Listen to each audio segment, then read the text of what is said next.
Sa mundong puno ng kataksilan at kasinungalingan, nabuhay ako sa mundong ito. Minsan, hinihiling ko na sana ay hindi na lang ako nabuhay kung puro sakit at lungkot lang ang mararanasan ko. Sinabi ko sa sarili ko na hahanap ako ng lalaki na mamahalin ako ng buo at hindi ako lalikoan.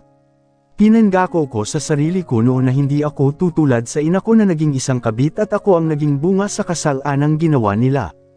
Pinagkaaitan ako ng kompletong pamilya at ang mismong tao na nagsilang sa akin sa mundong ito ay inaayawan ako. Akala ko ay hindi ako matutulad sa kanya dahil iba ako at may pinag-aralan. Pero sinampal ako ng katotohanan dahil ang iniiwasan ko na mangyari ay nangyari na sa akin. Hindi ko akalain na ang taong mahal ko ay may asawa na. Hindi ko akalain na isa akong kabit. Hayop ka, sigaw ko sabay tulak sa kanyang dibdib. Umiiyak ako sa harapan niya, humahagulhol sa sakit. Tuloy-tuloy ang agos ng luha ko habang tinutulak siya papalayo sa akin. Umawang ang labi niya at pilit akong pinipigilan sa ginawa kong pagtulak sa kanya. Kathy, let me explain. Ginawa mo akong kabit. Pagputol ko sa kanyang sinabi habang umiiyak pa rin. Humakbang ako paatras ng akmang hahawakan niya ang kamay ko. Nakita ko ang paglambot ng kanyang ekspresyon nang makita niya ang ginagawa ko. Nasa condo unit niya kami, kung saan kami palaging nagkikita. Kung saan marami kaming masayang alaala. Pinagkatiwalaan ko siya at pinaniwalaan ang bawat salita niya. Pumayag ako na maging sekreto ang relasyon naming dalawa dahil iyon daw ang nakabubuti lalo na't isa siyang negosyante at baka madadami ako. Pero tinago niya pala ako dahil isa lang pala akong kabit. Nilagay ko ang palad ko sa mukha ko habang patuloy pa rin sa pag-iyak. Hindi ko tanggap na isa akong kabit. Hindi ko tanggap na ang tanging iniiwasan ko sa lahat ay nangyayari na sa akin. Naging si mama na ako, naging isang kabit. Kathy, namumula mata niya habang tinatawag ang aking pangalan. Ay! Marahas na inalis ko ang palad ko sa mukha ko at tiningnan siya habang lumuluha. Ginawa mo akong kabit, nanginginig kong sinabi habang tinuturo ang sarili ko.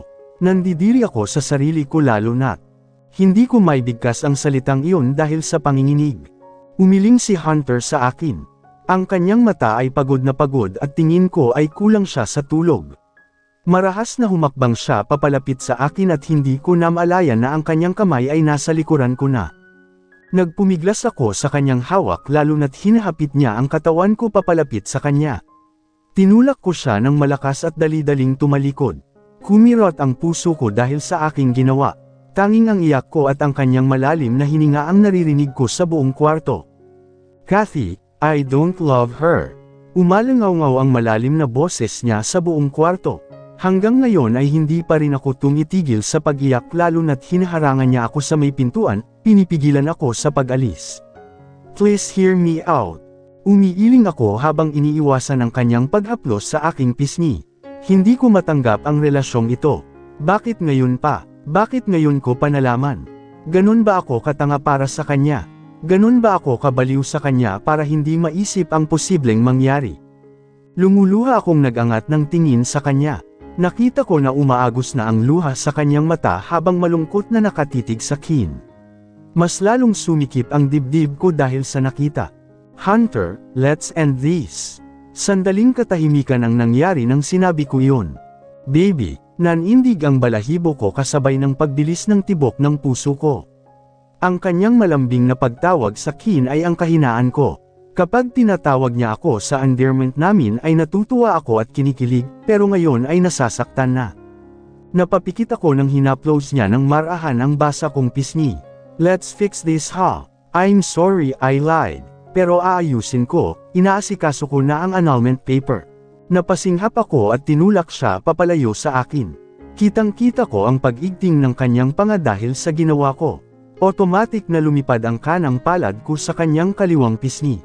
Tumagilid ang mukha niya dahil sa sampal ko at namula ang kanyang pisngi. Hindi mo ba na-realize na mali ang relasyon natin? Pasigaw kong tanong sabay tulak ulit sa kanya papalayo. Hindi siya gumalaw sa kanyang kinatatayuan at hinahayaan lang ako na itulak siya. Alam mo yun, nabasag ang boses ko. Alam mo kung ano ang ayaw ko. Alam na alam mo. Lahat ng ayaw at gusto ko ay alam mo, Hunter. You think na magbabago pa ang isip ko sa gagawin mo. Tinulak ko siya ulit ngunit natigil ng marahas niyang hinuli ang dalawang braso ko at hinawakan ng mahigpit. Nagpumiglas ako sa kanyang hawak. Baby, hindi, sigaw ko. Hindi mo mababago ang isip ko. Nandidiri ako sa sarili ko. I love you, mahina niyang sinabi at inangat ang kamay ko patungo sa kanya at hinahalik-halikan ito. I love you. Niloko mo ako, giit ko sabay hila sa kamay ko. Habang tayo ay kinasal ka pala sa iba. Wala ka bang konsensya? Ginawa mo akong tanga, Hunter. Pumayag ako na sekretong relasyon natin kahit ayaw ko. Doon siya natigilan at lumuwag ang pagkahawak niya sa isang braso ko. Siguro na-realize niya na tama ang sinabi ko. Hindi mo man lang ba naiisip? Tanong ko sa kanya, habang narito ka sa kin, maaaring hinihintay ka ng asawa mo. Kaya ayoko na, mali ito. Sumikip ang dibdib ko at pumiyok ang boses ko. Halos hindi ko na makilala ang sariling boses ko. Hindi na gumalaw si Hunter sa kanyang kinatatayuan at nakatitig na lang siya sa kin. Ang kanyang mata ay patuloy pa rin sa pagluha. Mahal na mahal ko siya pero iniisip ko rin ang sarili ko, ang sariling kapakanan ko. Nang hindi na siya nagsalita ay tinakpan ko ang bibig ko at tumakbo palabas ng kanyang kondo. Pinagtitinginan ako ng mga tao habang lumuluhang tumatakbo patungo sa elevator. Hanggang ngayon ay hindi pa rin maproseso ng utak ko na may asawa na siya. Paano niya natiis itago iyon? 1 taon kong hindi alam, 1 taon din akong naging tanga sa piling niya. Kung hindi ko lang nakita ang mensahe ng asawa ni Hunter sa cellphone niya ay baka hindi ko malalaman ang lahat. Baka pinagpatuloy pa rin namin hanggang nadyan ang patagang relasyon na isang kasalanan naman pala. Nang makalabas ako sa building ay nagmamadali akong tumakbo patungo sa may waiting area at dali-daling pinara ang paparating na bus. Nang huminto ay agad-agad akong pumasok sa loob. Pinagtitinginan ako ng mga pasahero. Umupo ako sa pinakahuli at sinandal ang sarili sa bintana habang nakatingin sa kawalan. Bamiyahe ako mag-isa, papalayo sa kanya. Part 1. Nakilala ko si Hunter sa isang party na dinaluhan ng boss ko. Sekretarya kasi ako ng CEO na mismong founder din ng company. Ang kumpanya ay nagpo-produce ng mga mamahaling sapatos at in-export nila sa iba't ibang panig ng mundo. I remembered how my heart beat so loudly the first time I saw him on that party. He was wearing a black tuxedo at malinis ang gupit ng kanyang buhok. He was very handsome and tall. Isa siya sa mga binatang negosyante na nakakaakit dahil sa kanyang kagwapuhan. Halos hindi ko maiwala ang tingin ko sa kanya. Iyon ang unang beses na nagkagusto ako sa isang lalaki. Pero alam ko na imposibleng mapansin niya ako dahil sa estado namin sa buhay kaya pinigilan ko ang naramdaman ko. Pero tadhana yata ang nagtagpo sa aming dalawa nang makasabay ko siya sa elevator ng building kung saan ako nagtatrabaho. Akala ko ay hindi ko na siya makikita ulit, pero nasiyahan ako nang makita ko siya araw-araw sa building, hinihintay ang boss ko. Kuntento na ako na makita siya at wala na akong hangarin na iba dahil alam ko na hindi niya ako mapapansin. Pero hindi ko akalain na isang araw ay lalapit siya sa akin para manghingi ng numero ko at para ako na lang daw ang tatawagan niya kapag magme-meeting sila ng boss ko. Halos hindi ako makatulog noon, dahil simula noon ay tumatawag na siya sa akin. Akala ko ay para sa trabaho pero iba pala at doon ako nahulog sa kanya. He invited me for dinner, niyaya niya akong mag-date hanggang sa niligawan niya ako at naging kami. Pero nalungkot ako nang sinabi niya na dapat sekreto lang ang relasyon namin dahil may dadami raw ako sa gulo lalo na't isa siyang negosyante. Naniwala ako sa kanya dahil mahal na mahal ko siya. Naging masaya ang pasekretong relasyon namin. Hindi niya ako pinapabayaan at palagi siyang may oras sa akin. Ramdam na ramdam ko ang kanyang pagmamahal at wala na akong ibang pinapangarap dahil kontento na ako sa kanya. Umabot ng 1 taon ang relasyon namin pero masyadong malupit ang mundo sa akin dahil lang sa isang text na nagpaguho ng mundo ko. Nakalimutan kasi ni Hunter ang kanyang phone sa kondo niya dahil sa pagmamadali. Kaya nang tumunog ito ay sinilip ko at may mensahe galing sa unregistered number. Nang binuksan ko ang mensahe ay halos maitapon ko ang phone dahil sa sobrang gulat. Namilog ang mata ko habang nakatitig sa mensahe na nagpawasak sa puso ko. Unknown number, Hunter, please, umuwi ka na rito. My parents wants to see you as both. Let's fix our marriage. Umawang ang labi ko at agad napasapo sa bibig. Nagmamadaling akong tumayo para halughugin ang buong kwarto ni Hunter. At muntik na akong mawala ng kulay nang makita ko ang marriage certificate at ang isang singsing na ebidensya na kasal na talaga si Hunter. Nanginginig ang kamay ko habang binabalik ang papeles at ang singsing. Nanubig ang mata ko at halos hindi makahinga. Hindi ko akalain na ako, na girlfriend niya ay kabit pala. Hindi ko matanggap dahil ang ina ko na mismong nagluwal sa akin ay naging isang kabit. Nasasaktan ako dahil naloko ako at hindi ko alam na may sinaktan na pala ako. Wala akong kaalam-alam. Matapos kong iwan si Hunter sa kondo niya ay umuwi ako sa Badyan para kukuha ng mga gamit. Nadatnan ko si Mama na umiinom ng beer mag-isa. Ma, lalapit na sana ako sa kanya para sana magmano ngunit natigilan ako nang bigla siyang tumayo at tinuro ako. Huwag ka nang bumalik dito. Lasing niyang sigaw sabay tungga sa natitira na alak. Walang hiyakang bata ka. Hindi ka man lang nagpapadala ng pera. Pumikit ako upang pigilan ang sarili sa pag-iyak. Kagagaling ko lang kay Hunter tapos ito na naman ang madadatnan ko. Masakit sa akin na ganito si Mama dahil lang sa galit siya sa ama ko na iniwan siya sa ere ng mabuntis at bumalik sa totoong pamilya. Sobra akong nasaktan ngunit tinatagan ko pa rin ang loob ko dahil mahal na mahal ko si Mama at may pangarap ako. Kinimkim ko lahat ng galit niya sa akin. Lumunok ako. Ma, pasensya na. Anong pasensya? Pasigaw na pagputol niya sa akin na ikinagulat ko ng husto. Hindi ko kailangan ng bastarda sa pamamahay ko kaya mag-impake ka na at lumayas dito. Sana pinalaglag na lang kita para hindi ganito ang buhay ko. Nagsisisi ako na binuhay kita sa mundong ito. Leche, wala kang silbi. Kasalanan mo to, impakta ka. Sigaw niya sabay tapon sa walang laman na bote ng alak sa sahig.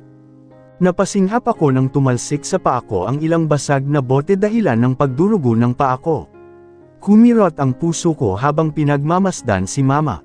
Miserable ang buhay niya at ako palagi ang sinisisi niya. Ako palagi ang pinagbubuntungan ng galit. Ininda ko ang hapdi at nagtungo sa kwarto. Doon ako humagulal habang nakahiga sa kama.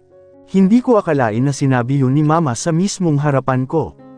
Alam ko na lasing siya at wala sa sarili pero masakit pa rin na nagmula sa bibig niya. Hindi ko ginamo ang sugat ko at kinuha ang unan tsaka bumangon paupo. Humarap ako sa salamin at niyakap ang unan. Magtung-mugto ang mata ko. Tumutulo pa rin ang luha sa aking mata habang tinitingnan ang sarili sa salamin. Pinahiran ko ang luha ko gamit ang kamay ko at ngumiti. Catherine, kaya mo to, pagpapalakas ko sa sarili ko. Kaya mo to. Malakas ka at kinakaya mo ang lahat. Nanginginig ang boses ko. Mas lalo lang sumikip ang dibdib ko nang maalala ko na naman si Hunter. Yumuko ako saglit at hinigpitan ang yakap sa malambot na unan. Ang madilim kong kwarto ay nababagay sa nararamdaman ko ngayon. Masyadong madilim. Humagulal muli ako at hindi na muli nagsalita. Marami ng luha ang nasayang at unan lang ang samalaw, na naging labasan ko ng lungkot, kayakap ko sa lahat ng sakit. Ang tanging naging karamay ko sa lahat. Nakatulugan ko ang pag-iyak ko dala na rin ng pagod. Kinabukasan ay maaga akong umalis ng bahay dahil ayokong maabyutan ni Mama. Nilagay ko ang sobre na may pera sa panghuling sahod ko sa gilid ng unan niya. Plano ko ang magpunta sa Mualbual upang maghanap ng matitirhan lalo na't malapit lang ang kumpanya na tinitrabahuan ko. 1,000 pesos, isang tao sa isang buwan. Libreng kuryente at tubig. Kwarto lang ang babayaran, paliwanag ng landlady habang nakatingin sa akin. Nalula ako sa kanyang sinabi at napaisip na posibleng may ganong pauupahan. Pero hindi na lang ako nagtanong dahil baka babawiin. Tumango ako at nagbayad na ng 1,000 pesos. Agad niyang tinanggap ang pera at hinatid ako sa magiging kwarto ko. Pinaliwanag niya sa akin ang mga kagamitan at kung paano ito gagamitin. Tumango-tango lang ako habang nakikinig sa kanya. Nasiyahan ako dahil maganda ang kwarto at saktong-sakto lang sa akin. Wala siyang kotson pero ayos lang dahil sanay na ako sa ganon. At hiha, natigilan ako sa paghakbang at nilingon ang landlady. Ngumiti siya sa akin at humalukip-kap. Hindi ka pwedeng magpatulog ng boyfriend dito, okay? Nag-init ang pisngi ko dahil sa sinabi niya at tumango. Nang umalis na ang landlady ay ibinagsak ko sa sahig ang bag at umupo sa kama.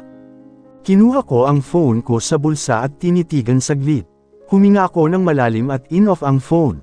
Napagdesisyonan ko na bumili ng bagong SIM card para hindi na ako makontak ni Hunter. Ayoko na siyang makausap pa at hanggat kaya ko ay iiwas ako. Ilang kilo ang kamote? Tanong ko sabay turo sa nakadisplay na kamote. 60 pesos per kilo, ma'am. Sagot agad ng tindera at tumayo. Sige po, 1 kilo po, ani ko at binuksan ang wallet para kumuha ng pera. Akmang magbabayad na sana ako ng aksidente kung narinig ang pinag-uusapan ng dalawang tindera hindi kalayuan sa akin. Grabe, kabit na nga, siya pa ang matapang. Pinalandakan pa talaga niya sa mundo na isa siyang kabit. Nanigas ako sa narinig. Aba, tama ka dyan mare. Kapag talaga yung asawa ko ay may ibang babae, nako, sesabunutan ko talaga at ipapatulfo. Sus, bantayan niyo mga asawa niyo. Mga lalaki ngayon naghahanap na ng mas bata. Nanlaki ang mata ko nang sinulyapan ako ng isang tindera at kinunutan ako ng noo. Agad akong nag-iwas ng tingin tsaka binayaran na ang kamote at agad umalis. I will try my best to ignore them. Kathy, kailangan mong mag-duty. Nagtataka na si boss kung bakit hindi ka na pumapasok.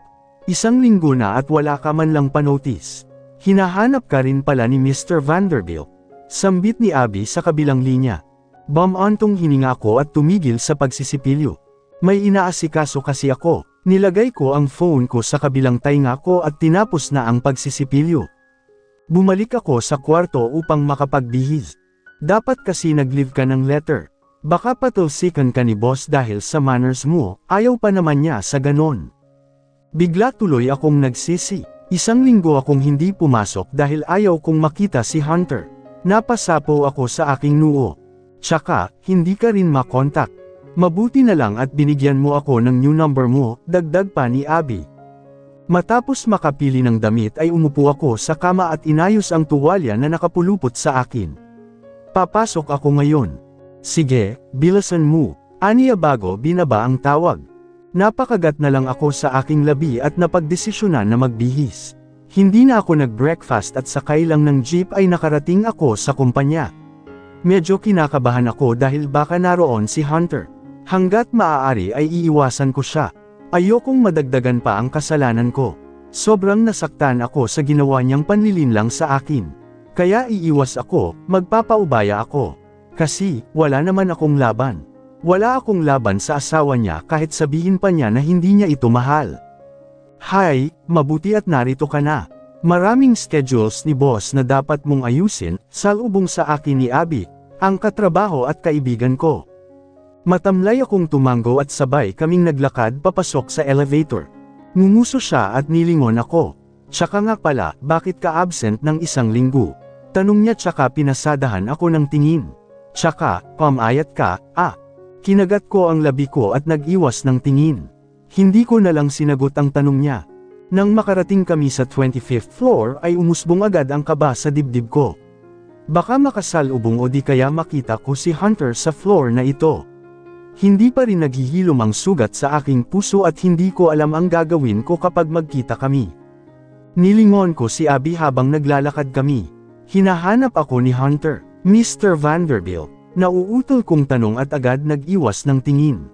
Nakita sa gilid ng mata ko ang pagtango ni Abby kaya mahina akong napasinghap. Oo, hinahanap ka niya.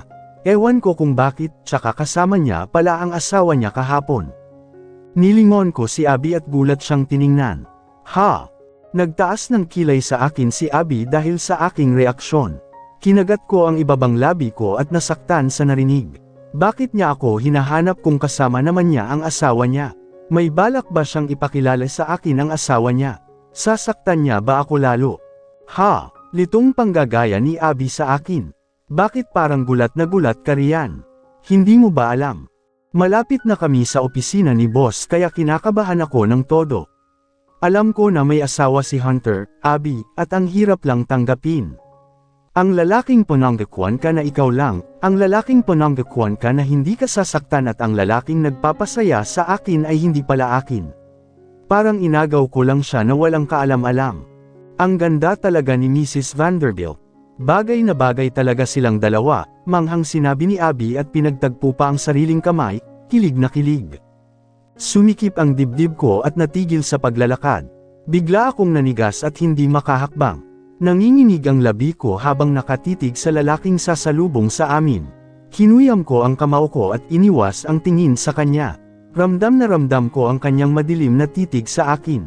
Yumuko ako ng tuluyan na siyang makalapit sa amin. "Good morning, sir." Masayang bati ni Abby at siniko ako nang mapansin niyang hindi ako umimik. "Good morning, sir," nauutol kong bati at kinagat ang pangibabang labi. Hindi na ako mapakali dahil alam ko na nakatingin pa rin siya sa akin. Nanindig ang balahibo ko nang bigla siyang magsalita. "No need to greet me. This will be the last time na aapak ako sa building na ito," malamig niyang sinabi, parang sa akin pinaparinig. Umawang ang labi ko sa sinabi niya. Parang doon ako natauhan na hindi talaga kami pwede. Ang pinagsamahan namin, ang mga masasayang alaala ay parang isang bula na lamang. Sumikip ang dibdib ko at hindi na umimik. Nanginginig ang mga tuhod ko sa sobrang panghihina. Parang pinapahiwatig niya na hindi na kami magkikita ulit, na tuluyan na niyang pinuputol ang koneksyon naming dalawa. Iyon naman ang tama, di ba?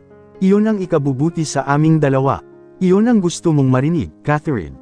Nagangat ako ng tingin nang maglakad na siya papalayo sa akin.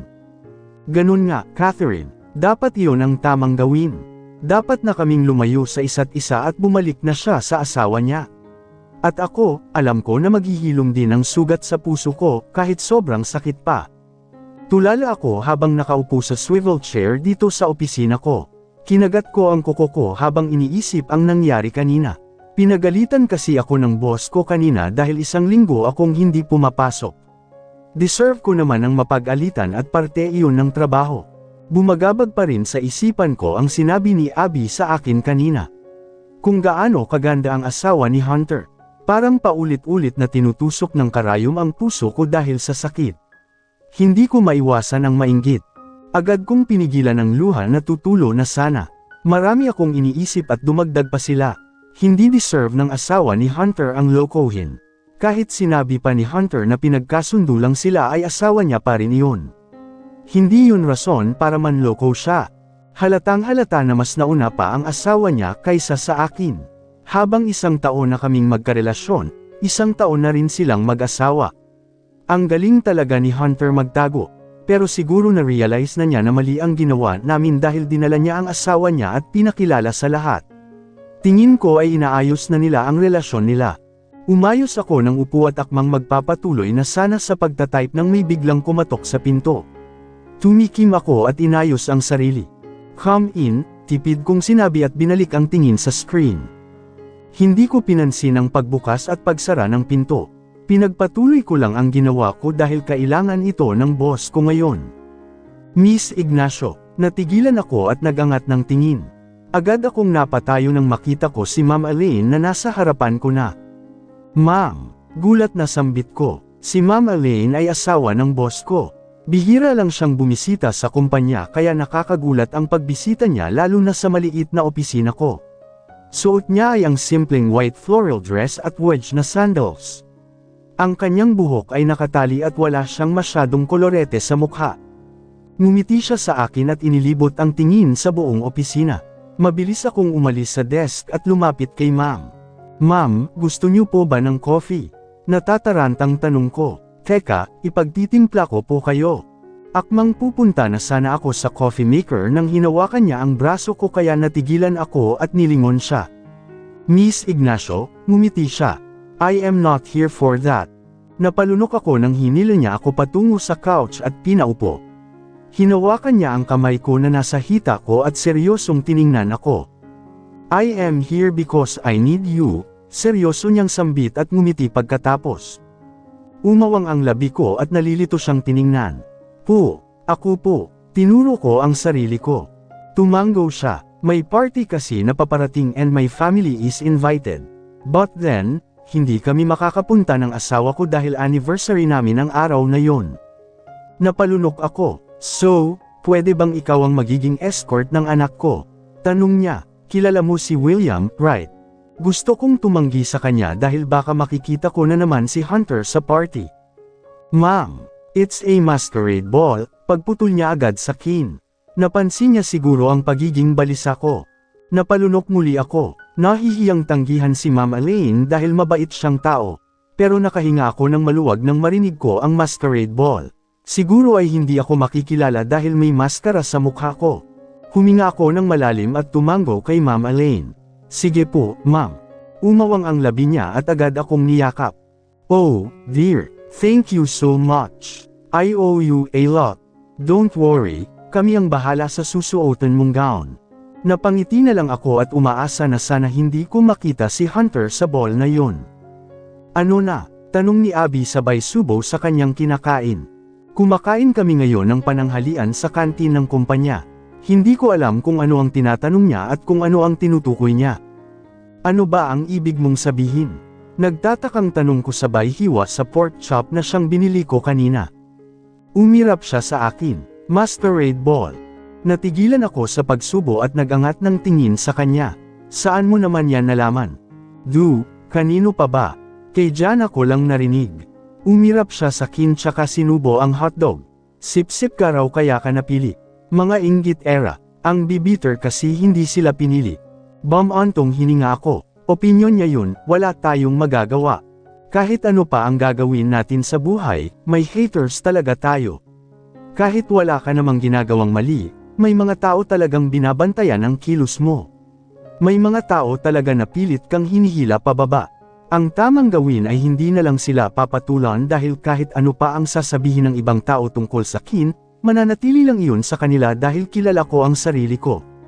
Naging mabilis ang lunch namin ni Abby dahil pinatawag ako ni boss. Kinakabahan ako dahil baka pagagalitin na naman ako lalo na't late ako ng konti. Good day po, bati ko nang binuksan ko ang pinto ng opisina ng boss ko. Ano po yun, boss? Sumalubong sa aking ang ginaw ng aircon. Niyakap ko ang sarili ko at saka mahinang sinarado ang pinto. Ngayon ko lang napansin na may kasama pala si boss na nakaupo sa couch. Naramdaman ko na nakatingin siya sa akin kaya nilingon ko siya at napatanto ko na siya ang anak ni boss. Sa tindig pa lang ay hindi siya basta-basta na tao lang. Kung ikukumpara ko siya kay Hunter ay masasabi ko na mas approachable naman ang pagmumukha. Maaliwalas at lumalabas pa ang dimple kapag ngumingiti. Good day po, bati ko kay Sir William bago ibinaling ang tingin kay boss. Miss Ignacio, tumayo si boss sa kanyang swivel chair at naglakad patungo sa anak niya. Meet my son, James William. Siya ang magre-represent sa pamilya at kumpanya namin kaya please guide him. Tumango ako at nilingon si Sir William na nasa akin pa rin ang tingin. Umiwas ako ng tingin dahil naiilang ako. Ihahatid na lang yung susuotan mo para sa party, sambit ni boss at tiningnan ako. Humalukip-kap siya at tinaasan ako ng kilay. Saan ka nga nakatira? Sa center po, sagot ko agad. Tumango siya at bumalik sa desk niya.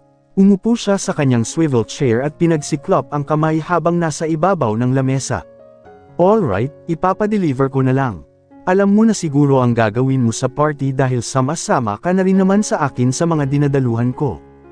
Tumango ako at nagpakawala ng malalim na hininga. Siguro, ito muna ang pagtutuunan ko ng pansin. Pag-uwi ko ay nagulat at natigilan ako sa pagbubukas ng pinto nang makita ko ang isang box na nasa sahig, malapit lang sa pintuan. Luminga-linga ako at tinanong ang kapitbahay ko kung kanino ang box na ito at bakit nasa tapat ng pintuan ko. Hindi ko alam, miss. Umiiling na sambit ng aking kapitbahay. Ngayon ko lang din napansin na may box na sa pintuan mo. Bam-antong hininga ko at tumango. Siguro ay para sa akin ito dahil nasa tapat ng pintuan ko. Binuksan ko na ang pinto at binuhat ang box papasok sa loob ng kwarto ko. Nilapag ko siya sa kama at agad kumuha ng cutter. Huminga ako ng malalim at nagtataka kung kanino galing ang box. Kinalmat ko ang batok ko bago ko binuksan ang box. Nang mabuksan ko na ang box ay nabitiwan ko ang cutter sa sobrang pagkamangha. Umawang ang labi ko kasabay ng pagbilis ng tibok ng puso ko. Ang nasa loob ng box ay beauty products, mamahaling perfume at iba pang mga gamit na gustong-gusto ko. Ang higit na nakapansin sa akin ay ang isang sobre na nakadikit sa may perfume. Kinuha ko ito at binuksan. Meet me at the park. Hunter, natigilan ako. Mas lalong bumilis ang tibok ng puso ko at nabitiwan ko ang papel. Ano na naman ito, Hunter? Akala ko ba ay wala na? Ano na naman ito? Bakit may paganito? Bakit ba lagi niya akong pinapahirapan? Sumikip ang dibdib ko, parang pinipiga ang puso ko ng ilang beses. Parang ako pa ang pinaparusahan ng panahon, ng langit. Kahit kailan, hindi ko pinapangarap na maging isang kabit. Walang babae ang gustong maging kabit. At hanggang ngayon ay hindi pa rin siya tumitigil. Ano ba ang gusto niya? Manatili akong sa kanya. Hindi kakayanin ng konsensya ko yun. Hinding-hindi ako magpapakulong sa isang lalaki na hindi akin. Inis kong sinara ang box at unti-unting nanunubog ang mata ko. Mabilis ko itong pinahiran gamit lamang ang kamay ko at sumanghap. Dali-dali akong nagbihis at napagdesisyonan na hitiin siya, hindi para sa kanya, kundi para isauli ang mga binigay niya. Nang dumilim ay buhat-buhat ko ang box habang naghihintay ng masasakyan. Nang may paparating na tricycle ay agad ko itong pinahinto at sumakay. Sa park po, nanginginig kong sinabi at hinigpitan ng kapit sa box. Tumango lang ang driver at bumiyahe na. Ilang minuto lang ay nakarating na agad ako sa park. Agad ko siyang nakita sa may madilim na parte ng park, nakasandal sa kanyang kotse. Huminga ako ng malalim bago naglakad patungo sa kanya. Ang simoy ng hangin, ang dagat na malapit lang sa park, at ang mahinang tawanan ng mga kabataan ang naririnig ko habang papalapit. Sa lahat pa talaga ng lugar ay dito pa talaga sa madilim na parte. Umayos siya nang tayo nang makita niya ako. Bumaba ang mata niya sa box na dala ko at nakita ko kung paano nagbago ang ekspresyon niya. Binagsak ko sa harapan niya ang box at inis siyang tiningnan. Hunter, gusto ko lang ng tahimik na buhay. Huwag mo na akong padalhan ng ganito. Tapos na tayo at wala nang dahilan para magkita tayo. Mariin kong sinabi sa kanya at agad tumalikod. Hindi pa ako nakahakbang nang bigla niya akong niyakap galing sa likuran. Nagpupumiglas ako sa kanyang yakap at pilit na ilayo sa kanya ang kanyang mukha na pilit akong hinahalikan. Tumulo ang luha ko at marahas kong inilayo ang katawan ko sa kanya. Nagtagumpay naman ako at nakalayo sa kanya. Kitang-kita ko ang mata niyang namumugto, parang pagod na pagod siya. Wala sa ayos ang damit niya at ang buhok niya ay gulong-gulo na. Hunter, nagmamakaawa ako sa iyo, please. Pinagsiklap ko ang kamay ko at nilagay ito sa labi ko. Please, hayaan mo na ako. Nanginginig na ang boses ko at nanunubog na ang mata ko. Bakit kita hahayaan? Sasayangin ko lang ang taon na pinagsamahan natin. What the heck, Hayes? Ganon-ganon na lang. Ginulo niya ang buhok niya bago ako tiningnan muli. I told you, inaasikaso ko na ang annulment paper namin. Hindi yan ang gusto ko. Tumulo ang luha ko. Hindi yan ang gusto kong marinig. Hindi yan ang gusto kong mangyari. Kasi kahit anong gawin mo, hindi mo mababago ang isip ko. Pinagmukha mo akong tanga. Pumatol ako sa iyo. Hindi ako malanding babae. Hindi ako mang-aagaw. Hindi ko gusto maging kabit. Umiiyak at sumisigaw na ako na parang isang baliw na babae. Hindi siya sumagot. Nanatili lang siyang nakatingin sa akin. Kaya, hindi ako ang samayang, mahina kong sinabi. Ikaw. Kaya ba naghahanap ka na ngayon ng iba? Yung walang sabit. Nagulat ako sa kanyang paratang. Galit na ang kanyang mukha at nagliliyab na ang kanyang mata sa galit. Ano? Yumigting ang panga niya at humakbang papalapit sa akin. You will date that William dahil wala siyang asawa. Ano ba ang pinagsasabi mo? Pwede ba, Hunter? Pagod na ako. Nanlaki ang mata ko at napaatras nang makita ko siyang nagmamadaling humakbang patungo sa akin at walang kahirap-hirap na hinapit ang bewang ko at marahas na isinandal sa kanyang kotse. Naramdaman ko ang pananakit ng likod ko dahil sa kanyang ginawa. Itutulak ko na sana siya papalayo nang inilapit niya ang mukha niya at siniil ako ng marahas at agresibong halik. Ang kanyang kamay ay nakakapit sa ibabaw ng kanyang kotse. Umiiwas ako sa kanyang halik habang sinusuntok ko ang kanyang matigas na dibdib. Halos mapudpad niya ang labi ko dahil sa kanyang halik. Tumulo ang luha ko nang bumaba ang halik niya sa aking leeg. I miss you so much. Please come back to me. Humihikbi ako habang umiiling. Wala na akong lakas upang itulak siya. Nanginginig na sa sobrang hina ang kamay ko.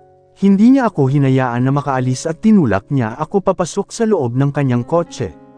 Hunter, I love you, baby. Please don't push me away. At sinara niya ang pinto ng kanyang kotse at mabilis akong hinalikan. Doon na akong tuluyang bumigay sa kanya at tinugon ang kanyang marahas na halik na animoy parusa niya sa akin. Kinaumagahan ay tulala akong nakaupo sa kama habang si Hunter ay mahimbing na natutulog sa tabi ko. Nang inig ang katawan ko nang mapagtanto ko na may nangyari sa amin. Sumikip ang dibdib ko at biglang nandiri sa aking sarili. Dinalaw ako ng konsensya. Tumulo ang luha sa aking mata at tinakpan ko ang bibig ko upang pigilan ang sarili sa paghikbi. Hindi dapat yun nangyari. Umiling-iling ako at nagmamadaling pinulot ang mga damit ko at sinuot. Hindi ko na kaya itong ginagawa ko. Hindi ko sinasadya, hindi.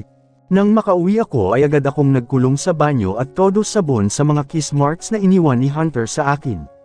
Humihikbi ako at pinagsasampal ang sarili para magising ako sa katotohanan na mali ang ginawa ko, mali ang ginawa namin. Hindi ko na kaya. Sinapo ko ang mukha ko at tahimik na humikbi.